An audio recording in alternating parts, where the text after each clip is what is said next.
تو لوگوں نے کہا حضرت وہ آپ کو سلام کرتا تھا اور آپ انگوٹھا دکھاتے تھے.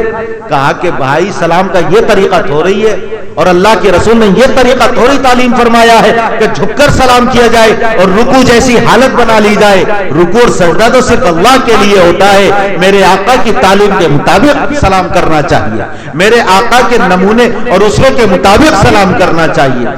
لوگوں کی عقیدت انگوٹھا دکھانے کے باوجود, منہ چڑھانے کے باوجود ختم نہیں ہوئی. کیسی عقیدت مندی ہوتی تھی.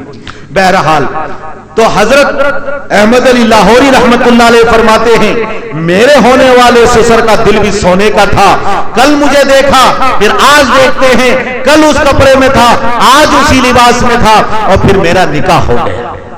نکاح ہونے کے بعد میری دلہن گھر میں آ گئی, رخصتی ہو گئی, اور کچھ دن رہنے کے بعد حالانکہ فقر و فاقہ ہوا, فراغت کے بعد کہیں پڑھانا, کہیں ملازمت نہیں لگی, اس لیے فقر و فاقے کی نوبت بھی آئی. اور جب کچھ دن گزارنے کے بعد اپنی ماں کے گھر پہنچی ہیں تو ماں نے پوچھا, بیٹی, ماں پوچھتی ہیں اپنی بیٹی سے جب سسرال سے واپس آتی ہے کہ تم نے اپنے نئے گھر کو کیسا پایا, تم نے اپنے شوہر کو کیسا پایا. بیٹی کا سننے کا جواب, دینداری کی وجہ سے اللہ کیسی خیر و برکت عطا فرماتا ہے. بیٹی کہتی ہے, امی میں نے تو سنا تھا, کتابوں میں پڑھا تھا کہ جنت اور جنت کی نعمتیں کیا ہوتی ہیں, میں نے تو اس نکاح کے بعد جنت دنیا کے اندر دیکھ لی ہے. میری سسرال نہیں بلکہ دنیا کے اندر جنت نمونہ میری سسرال ہے. شوہر دینداری اختیار کیا, فقر و فاقے کی بھی نوبت آئی, لیکن بیوی اپنی ماں سے جا کر کہتی ہے کہ میری سسرال دنیا کے اندر جنت نمونہ ہے. اس لیے دیندار کو اختیار کرو. اور ہمارے اکابر نے اور اسلاف نے اور بزرگان دین نے ہمارے لیے نمونے چھوڑے ہیں. حضرت سعید بن المسیب رحمت اللہ علیہ جلیل القدر تابعی ہیں, صاحب کرامت تابعی ہیں, اپنے وقت کے محدث ہیں, اپنے وقت کے فقیہ ہیں, اور میرے آقا کے شہر کے امام مدینہ ہیں. اپنے زمانے کے بڑے بڑے علماء, بڑے بڑے محدثین ان کے سامنے زانو تلمس طے کرتے تھے. زہد و ورع کا یہ عالم تھا, تقوی کا یہ عالم تھا کہ 50 سال یا 40 سال تک ان کی تکبیر اولیٰ بھی فوت نہیں ہوئی ہے. یہ عالم تھا ان کا. تو اتنا زہد اور تقوی ان کی زندگی کے اندر. ان کے زمانے میں بنو مروان جب خلیفہ بنے تو ایک رسم بد جاری ہو گئی تھی کہ اپنے ہی زمانے میں بادشاہ وقت اپنے بعد میں ہونے والے خلیفہ کے لیے اپنی زندگی میں لوگوں سے بیعت لیتا تھا کہ میرے بعد میرا خلیفہ یہ ہوگا, میرے بعد بادشاہ یہ ہوگا. عبد الملک ابن مروان نے اپنے 2 بیٹوں کے لیے عرب کے اندر خلافت کی بیعت لینا شروع کر دی. ایک ولید اور دوسرا سلیمان. مدینے کے اندر بھی مدینے کے حاکم اور گورنر کے پاس یہ پیغام بھیجا کہ میرے 2 بیٹوں کے لیے تم بیعت لے لو کہ میرے بعد یہ دونوں خلیفہ اور امیر المؤمنین اور بادشاہ بنیں گے. شریعت کی خلاف ورزی ہے, اسلام نے یہ نہیں سکھایا. سعید بن المسیب رحمت اللہ علیہ سے جب بیعت لینا چاہی, انہوں نے صاف انکار کر دیا, میں خلاف شرع ان کے لیے بیعت نہیں کروں گا. ایک خلیفہ اور بادشاہ کے ہوتے ہوئے اس کی زندگی میں اس کے بعد میں ہونے والے کے لیے بیعت کی جائے, یہ اسلام کی تعلیمات کے سراسر خلاف ہے.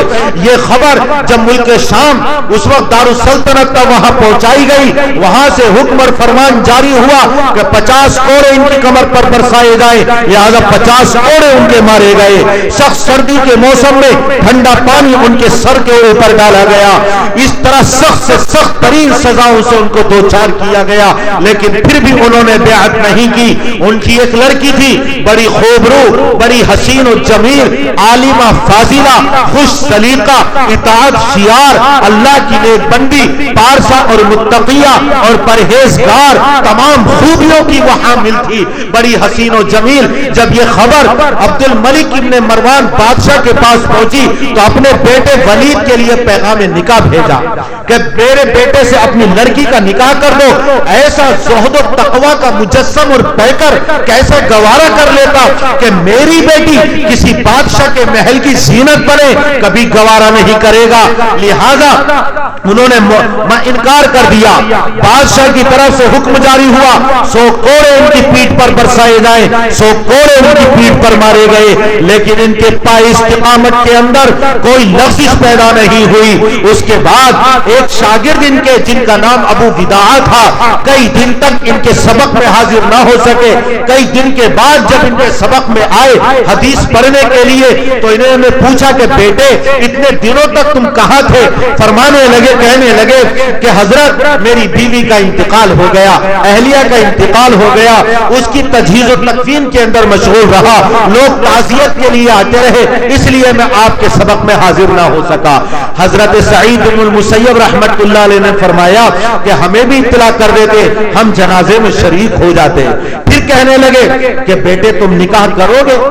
تو وہ ابو وداع شاگرد کہتے ہیں حضرت کون اپنی لڑکی مجھے میرے نکاح میں دے گا جس کے پاس 2-3 درہم سے زیادہ دولت نہیں ہے؟ کل کائنات اور کل دولت یہ 2-3 درہم ہے, ایسے عالم میں کون اپنی لڑکی کو میرے نکاح میں دینا پسند کرے گا؟ حضرت سعید بن المسیب رحمت اللہ علیہ نے فرمایا بیٹا اگر کوئی دینا چاہے اور نکاح کرنا چاہے, کہنے لگے پھر میں اس سنت کی ادائیگی سے انکار نہیں کروں گا. اسی وقت اسی مجلس کے اندر گواہوں کی موجودگی میں اپنی بیٹی کا نکاح ان سے کر دیا اور ان کے گھر رخصت کر دیا. وہ خود فرماتے ہیں اتنی حسین خوبصورت, اتنی پارسا, اتنی اطاعت شیار میری بیوی تھی کہ میں اس کو بیان بھی نہیں کر سکتا. خوشی سے پھولے نہیں سما رہے تھے, خوشی سے پھولے نہیں سما رہے تھے. یہ سادگی کا عالم تھا. جب اس طرح نکاح کی عبادت انجام دی جاتی تھی تو اللہ کی مدد نازل ہوتی تھی, اولاد نیک صالح پیدا ہوتی تھی, اور پھر اس نکاح کے اندر اللہ تعالیٰ خیر و برکت رکھتا تھا. وہ نکاح نظر بد اور شرور و فتن سے محفوظ رہتا تھا. وہ نکاح زوجین کے اختلاف سے محفوظ رہتا تھا. وہ نکاح خاندانوں کے اختلاف سے محفوظ رہتا تھا. وہ نکاح, اس نکاح کے اندر طلاق تک نوبت نہیں پہنچتی تھی. آج نکاح کو بھی کھلواڑ بنا لیا اور طلاق کو بھی کھلواڑ بنا لیا. ایک شخص حضرت تھانوی رحمت اللہ علیہ کی خدمت میں آیا اور کہنے لگا حضرت میں نے اپنی بیوی کو طلاق دی ہے, اپنی بیوی کو طلاق دی ہے لیکن تا سے دی ہے, توا سے نہیں دی ہے. کہا اچھا, جو طلاق لفظ ہے اس کے اندر توا ہے, تو میں نے توا سے نہیں بلکہ تا سے طلاق دی ہے, تو کیا طلاق پڑ گئی؟ حضرت تھانوی رحمت اللہ نے فرمایا جب تمہارا نکاح ہوا تھا تو وہ بھی بڑی ہاں سے نہیں چھوٹی ہاں سے ہوا تھا. نکاح کے اندر آخر میں بڑی ہاں ہے, تو حضرت نے فرمایا تمہارا نکاح چھوٹی ہاں سے ہوا تھا, بڑی ہاں سے نہیں ہوا تھا. مقصد یہی ہے چاہے تا سے دو یا توا سے دو طلاق ہو جاتی ہے. طلاق دینے والا نہیں اس وقت مخارج کے سے حروف کی ادائیگی کا خیال نہیں رکھتا ہے, بس زبان پر آیا اور ایک کھلواڑ بنا لیا ہے. اللہ کا عرش ہل جاتا ہے, اللہ کا عرش ہل جاتا ہے. ابغض المباحات عند اللہ الطلاق, مباح چیزوں میں قابل نفرت اور مبغوض ترین اگر کوئی چیز ہے اللہ کے نزدیک تو وہ طلاق ہے. بلا وجہ طلاق کا مطالبہ مت کرو اور بلا وجہ اپنی بیویوں کو کھلواڑ مت بناؤ, طلاق مت دو. دونوں طرف سے اس چیز کا خیال رکھنا چاہیے. بہرحال جن نکاح کے اندر سادگی ہوتی ہے, عبادت کے طور پر اس کو انجام دیا جاتا ہے اور خرافات سے وہ محفوظ رہتا ہے, تو اللہ تبارک و تعالی اس نکاح کے اندر خیر و برکت عطا فرماتا ہے. آج نکاح کے اندر شان و شوکت کا مظاہرہ ہے. جتنا پیسے والا ہے جب تک خوب خرافات, اسراف, فضول خرچی نہ ہو اس وقت سمجھتا ہے کہ میرے نکاح کا لوگوں کو علم نہ ہوگا, میرے پیسے کا اظہار نہ ہوگا, لوگوں میں عزت اور وقار نہ ہوگا, لوگوں کے اندر میری کوئی پذیرائی نہیں ہوگی. اس لیے طبلہ بھی ہے, سارنگی بھی ہے, ڈھولک بھی ہے, ناچ گانا بھی ہے اور ڈی جے بھی ہے اور نہ جانے کیا کیا خرافات ہیں. ایسے نکاح کے اندر کیا خیر و برکت آئے گی اللہ کے بندو؟ اس کے اندر خیر و برکت نہیں آئے گی اور اولاد بھی نیک صالح پیدا نہیں ہوگی. اور پھر رونا روتے ہیں کہ ایسی اولاد کے ہونے سے تو نہ ہونا ہی بہتر تھا۔ تو نے غور کیا یہ کس کا نتیجہ ہے؟ تو نے اللہ کی نافرمانی کی ہے۔ ہمارے بزرگان دین جب اب کسی مخلوق کے اندر نافرمانی دیکھتے تھے فوراً اپنی زندگی کا جائزہ لیتے تھے کہ کہیں ہم سے اللہ کی نافرمانی تو نہیں ہوئی ہے۔ ایک بزرگ گھوڑے پر سوار ہونے لگے، گھوڑے نے شوخی کی، فوراً مسجد چلے گئے، 2 رکعت نماز ادا کی اور اللہ سے دعا کی، استغفار کیا، آئے گھوڑے پر سوار ہوئے، گھوڑے نے شوخی نہیں کی۔ شاگرد نے مرید نے پوچھا حضرت کیا بات؟ گھوڑا اچھلا کودا، آپ نے سیدھا مسجد کا رخ کیا۔ کہنے لگے کہ جب گھوڑے نے شوخی کی تو میں نے اپنی زندگی کا محاسبہ کیا، کہیں مجھ سے اللہ کی نافرمانی تو نہیں ہوئی، جو گھوڑا میرا نافرمان بن گیا، اس لیے میں مسجد گیا، اللہ سے توبہ کی، اللہ سے استغفار کیا، میرا اللہ راضی ہو گیا تو گھوڑا بھی رام ہو گیا اور راضی ہو گیا۔ آج اولاد نافرمان بن رہی ہے، اس سے پہلے اللہ کی کتنی نافرمانیاں کی ہیں، نکاح سے پہلے بھی نافرمانیاں کی، نکاح کے بعد وقت بھی نافرمانیاں کی ہیں، تو اس نافرمانی کا اثر اولاد کے اندر ضرور آئے گا۔ اگر چاہتے ہو کہ اولاد مطیع اور فرما بردار بنے تو پھر سادگی کے ساتھ نکاح کرو۔ اگر یہ خرافات اور یہ شان و شوکت اور پیسے کا اظہار، یہ جہیز کی نمائش اور بیجا اسراف اگر اس شریعت کے اندر گنجائش ہوتی تو حضور اکرم صلی اللہ علیہ وسلم کی لخت جگر، دونوں جہاں کے آقا کی شہزادی اس کی زیادہ مستحق تھی۔ آپ اگر اشارہ فرما دیتے آسمان سے فرشتے آتے، اگر آپ حکم فرماتے جنت سے جوڑے آتے، اگر آپ حکم فرماتے تو فرشتوں کی بارات ہوتی اور پورا مدینہ منورہ جنت نمونہ بن جاتا۔ لیکن حضور اکرم صلی اللہ علیہ وسلم نے کیسی سادگی کے ساتھ نکاح کیا کہ جاؤ ابو بکر کو بلا کر لاؤ، عمر کو بلا کر لاؤ، طلحہ کو بلا کر لاؤ، ان چند صحابہ کو بلایا اور اسی مجلس کے اندر نکاح کر کے حضرت ام ایمن کے ذریعے اپنی بیٹی کو حضرت علی کے گھر پہنچا دیا۔ ایک چادر اڑا کر اور چند چیزیں آپ نے دے کر، جس کے اندر چاندی کے بازو بند تھے اور نہالی اور اسی طرح چکی، مشکیزہ، کٹورا اور گدے، یہ چند چیزیں حضور اکرم صلی اللہ علیہ وسلم نے عنایت فرمائی اور حضرت ام ایمن کے ذریعے اپنی بیٹی کو حضرت علی کے گھر رخصت کر دیا۔ کتنی سادگی کے ساتھ۔ وہ عثمان غنی جن کا کام ایکسپورٹ اور امپورٹ کا ہوتا تھا، جن کا کاروبار عراق، حجاز، مصر اور شام اور ایران تک پھیلا ہوا تھا، جن کا نام کا جز غنی بن گیا، مالدار ملینیم آدمی تھے، آج کے زمانے کے اعتبار سے کتنا اللہ نے ان کو مال اور کتنی دولت عطا فرمائی تھی، تو اللہ کے رسول نے اپنی بیٹیاں آگے پیچھے ان کے نکاح میں دی ہیں، سادگی کے ساتھ نکاح ہوا ہے۔ اگر شریعت کے اندر ان چیزوں کی گنجائش ہوتی تو حضرت علی، حضرت عثمان چاہتے تو عجم کے ہاتھی مدینہ منورہ کے اندر آتے، پورے عرب کے ریگستانوں کے اونٹ مدینہ منورہ کے اندر ہوتے، تمام عرب کے گھوڑے مدینہ منورہ کے اندر جمع کرتے، جن کی قطاریں ہوتی، جن کی چنہاریں ہوتی، جن کے ہنہنانے کی آوازیں ہوتی، جن کے بلبلانے کی آوازیں ہوتی، ہر طرح کی زیب و آرائش ہوتی، ہر طرح کا ڈیکوریشن ہوتا۔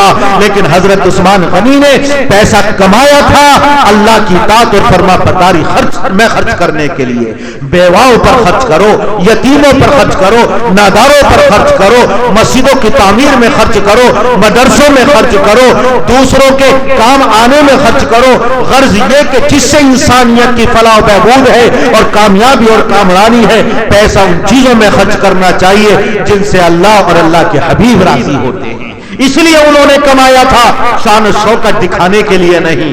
ایک بات عرض کر کے اپنی بات کو ختم کرتا ہوں، یہ پیسہ اور یہ دولت اللہ کی نعمت ہے، کبھی اللہ تعالیٰ دے کر آزماتا ہے اور کبھی چھین کر آزماتا ہے۔ قارون کو اللہ تعالیٰ نے دے کر آزمایا، نہیں سمجھ آئی، دولت کے ساتھ، خزانے کے ساتھ زمین کے اندر پھنسا دیا گیا۔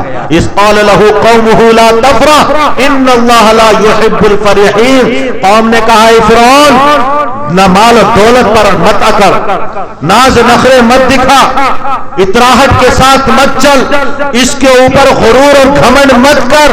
اللہ تعالیٰ تکبر کرنے والوں کو، مال و دولت پر غرور اور فخر کرنے والوں کو پسند نہیں کرتا ہے۔ ولا تفرحوا بما آتاکم، جو اللہ نے دیا ہے اس کے اوپر مت اتراؤ، اس کے اوپر گھمنڈ مت کرو، غرور مت کرو۔ اللہ تبارک و تعالی اترانے والوں کو، شیخی بھگارنے والوں کو، تکبر کرنے والوں کو پسند نہیں کرتا ہے۔ جس قوم نے مال و دولت کے اوپر ناز کیا، غرور اور گھمنڈ کیا، اور اللہ کی دی ہوئی دولت کو اللہ کی نافرمانیوں میں خرچ کیا، اللہ نے قیامت تک کے لیے اس قوم کو تازیانِ عبرت بنا دیا، نصیحت اور عبرت کا ہمارے لیے ذریعہ بنا دیا۔ وہ قوم سبا جو یمن کے اندر آباد تھی اور جس کی حکومت کا رقبہ عرب کے جنوب سے اور یمن کے مشرق سے شروع ہوتا ہے اور اس کے حدود مملکت افریقہ اور حبشے اور مصر اور شام تک پھیلتے چلے جاتے ہیں، جس کے حدود مملکت کے اندر مدین ہے، عمان ہے، بحرین ہے، حبشہ ہے، شاہراہ مبین امام مبین ہے، بندرگاہ ان کے قبضے میں ہے، اور اللہ تبارک و تعالیٰ نے ان کو تجارت کا ذہن عطا فرمایا۔ قدرتی خزانے ان کی مملکت اور حکومت کے اندر اللہ نے رکھے، قدرتی دفینے اللہ نے رکھے۔ مدین کے اندر اللہ تبارک و تعالیٰ نے سونے کی کانیں ان کے لیے رکھی، یمن کے اندر اور حضرموت کے اندر جو ان کے حدود مملکت کے اندر تھا، اللہ نے خوشبودار لکڑیاں، اونچے اونچے پلسا کے درخت، اونچے اونچے دار چینی کے درخت اللہ نے پیدا فرمائے۔ جب ہواؤں کے جھونکے چلتے تھے تو میلوں دور نہیں بلکہ آس پاس کے ملکوں میں ان خوشبودار درختوں کی خوشبوئیں محسوس کی جاتی تھی۔ وہ بحرین اور وہ عمان آج بھی جہاں سے قیمتی موتی نکلتے ہیں اور قیمتی جوہر نکلتے ہیں، اس زمانے کے اندر قیمتی موتی اور قیمتی جواہرات نکالے جاتے تھے، آج بھی وہاں سے پوری دنیا کے اندر سپلائی ہوتے ہیں۔ اور وہ یمن کے اندر ایک بندرگاہ تھی کہ جب یورپ، حبشے، افریقہ اور اسی طرح مصر اور شام اور ہندوستان، ان ملکوں کے اندر جو مال ایکسپورٹ اور امپورٹ ہوتا اور سپلائی ہوتا، اس بندرگاہ پر اس قوم سبا کا قبضہ تھا اور اس بندرگاہ پر اس قوم سبا کی حکومت تھی۔ اللہ تبارک و تعالیٰ نے ایک تو تجارتی ذہن عطا فرمایا جس کی وجہ سے بے پناہ ترقی کی، اور پھر اللہ نے قدرتی ذخائر، قدرتی دفینے، خوشبودار درخت اور دوسرے سونے، جواہرات کی کانیں اور قیمتی موتی تمام ان کے ملک کے اندر اور ان کے شہروں کے اندر اللہ نے رکھ دیے تھے۔ اسی طرح عرب کے اندر پانی ناپید خضر پہاڑی چشمے چند ہیں، لیکن ان سے پانی نکل کر بہ جاتا، زمین اس کو جذب کر لیتی، یا تو پتھریلی زمین پر بہ کر ختم ہو جاتا یا ریتیلی زمین اس کو جذب کر لیتی۔